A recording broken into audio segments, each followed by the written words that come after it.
2008ರ PSI question ಅಲ್ಲಿ ಕೇಳಿದಂತ question 13 question ಯಾವಪ್ಪ ಅಂದ್ರೆ ಅಂತಾರಾಷ್ಟ್ರೀಯ ಅಣುಶಕ್ತಿ ಆಯೋಗದ ಕೇಂದ್ರ ಸ್ಥಾನ ಎಲ್ಲಿದೆ ಅಂತ ಕೇಳ್ಯಾರ ನೋಡ್ರಿ. A Paris, B New York, C London, D Veena. ಸರಿಯಾದ ಉತ್ತರ ಬಂದು ಡಿ ವೀನಾ. ಈ ನೆನಪಿಡಬೇಕಾದ ಅಂಶಗಳಪ್ಪ ಏನಪ್ಪ ಅಂದ್ರೆ ಇಲ್ಲಿ ಮತ್ತೆ ಮುಂದಿನ ಎಕ್ಸಾಮ್ ಕೇಳಬಹುದಂತ ಪ್ರಶ್ನೆಗಳು.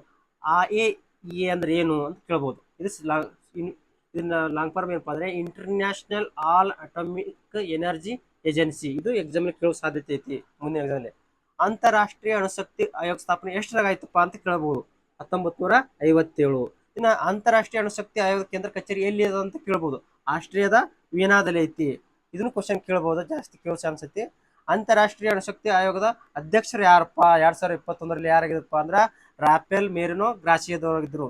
ಇನ್ನ ಅಂತಾರಾಷ್ಟ್ರೀಯ ಅಣುಶಕ್ತಿ ಆಯೋಗದ ಉದ್ದೇಶವೇನು ಅಂತ ಕೇಳಬಹುದು ಜಾಸ್ತಿ ಮುಂದಿನ ಒಂದು ಎಕ್ಸಾಮ್ PSI ಕ್ವಶನ್ ಅಲ್ಲಿ. ಇನ್ನ ಅಣುಶಕ್ತಿಯನ್ನು